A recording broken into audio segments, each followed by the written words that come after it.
Wow. Way to pick them, Gordy. That's all right. But, you know, addictions are addictions no matter how big or small. Karen Degen, thank you. I loved this time every fortnight where you give us little snippets and tools about how we can address things in our lives. But addictions, they can be big and small, can't they? They can. They can be as small as an addiction to chocolate. Yeah. And funnily enough, every time, often when I'm doing a group demonstration of EFT, I'll offer to clear someone of their addiction to chocolate, and no one ever wants to be cleared of their addiction to chocolate. They want to keep it. Well, you think it's innocent, don't you? You do. But things start small, maybe it can fester, can't they, and become bigger? Well, you know, addictions, and it doesn't matter what they are, addictions are things that we either do or use that distract us from thinking and feeling. Right. And that's why, well, last time I was here we talked about weight loss and how the main reason most diets don't work is they don't address the emotional contributors. So food can be an addiction. We overeat or comfort eat, and it's in some ways no different from alcohol, drugs, many other things. I mean, why do so many people come home on a Friday night or go out on a Friday night and have drinks?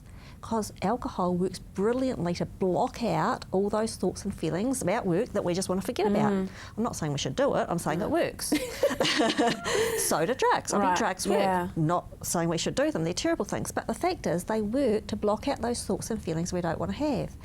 And that's what addictions are. And, you know, you and I were talking before about Facebook as an addiction, a new sort of upcoming one.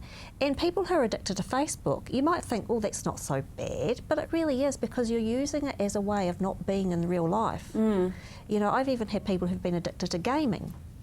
And, you know, you're totally out of reality then. You don't have to deal with your own problems. You don't have to deal with your own life. And so that's what addictions are. They really distract you from the stuff that you're not ready to deal with. And people say that you potentially have an addictive personality. Does that exist?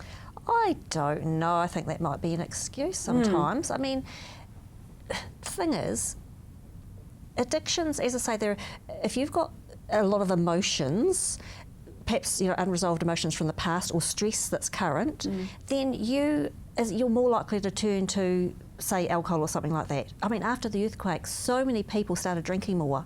I had one friend, she told me, I'm buying cheaper wine now, Karen, because I'm buying 4 bottles a week instead of 1. Oh, jeepers. Yeah, right. Yeah, not really fixing it, is it? Yeah. And lots of people who had given up smoking started again because the stress had come up during that period and they didn't have good stress coping tools, which of course is one of the things I do. I help people to deal with stress. I help people to resolve and deal with their emotions so they've got inner peace. And when we've got inner peace, we don't need alcohol, drugs, food. We don't need anything like that when we're feeling at peace inside. So that's really the answer, to address the reasons why you need them. Well, if someone has an addiction, they actually recognise that, okay, this is probably not normal. If I can't go a day, I'm addicted to sea salt kettle chips, just putting it out there. They're amazing. I'd probably have a handful every day. I mean, but in all seriousness though, if you do recognise there is something that you have to do all the time, what should you do? Obviously come see me. I use, as you know, a form of energy psychology known as EFT, and it works brilliantly for clearing those beliefs, thoughts or emotions that you just can't get over on your own. And then you truly can be free. It's like, you know how there's this old belief, and it's actually true, that if you give up smoking you start eating a lot. The reason for that is, Andrea, they haven't addressed the reason why they needed the cigarettes in the first place, so they're simply swapping one tranquiliser for another.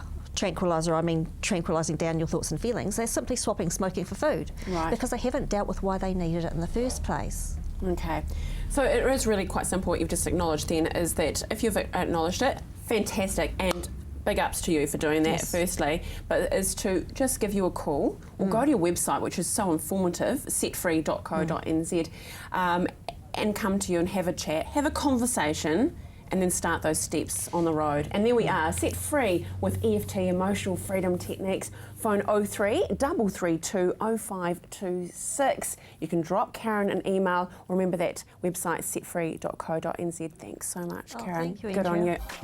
you.